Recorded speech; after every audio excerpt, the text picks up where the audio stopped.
we can go really slow,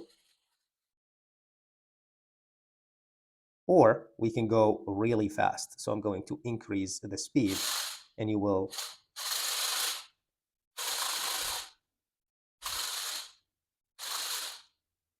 notice a big difference with that.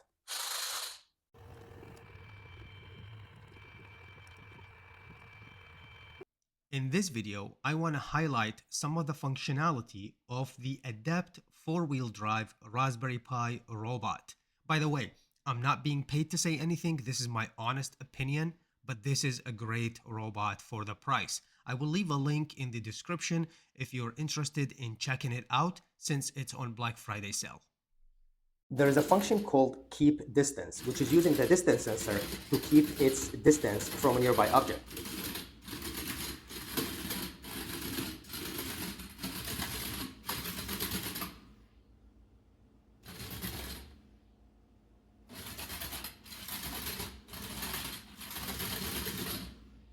This next one is very cool. We are using the light sensor or the light module to let the robot or the car to follow and track my light.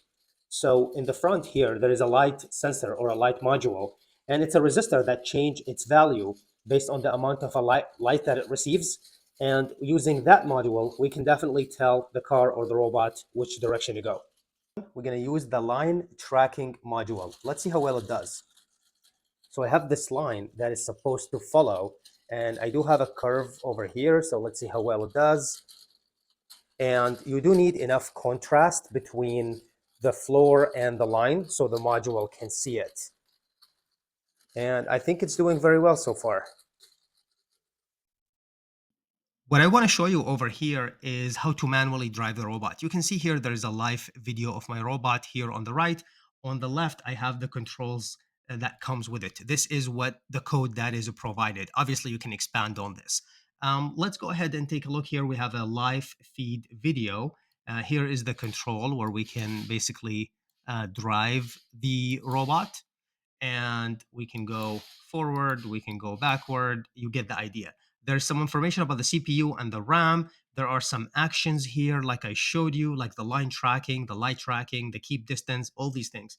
I like this scan function. You can click this, and using the distance sensor, you can scan the area and kind of give you a visual of what's surrounding it. And here is some control of the head.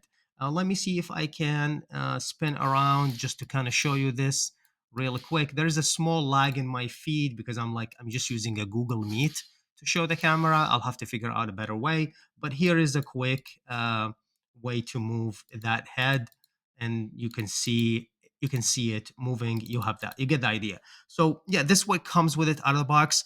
I provide more details on how to access this and how to assemble in a full video, which I will link it in the description. So if you're interested in learning more, I highly recommend you check that out.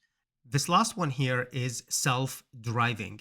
It's basically using the distance sensor and the camera to drive around randomly while avoiding obstacles. There's a lot more you can do with this robot, which I will highlight in future videos. In the meantime, consider like and subscribe. I will leave all the links mentioned in the description if you're interested to learn more. For now, thank you for watching, and I will see you in the next one.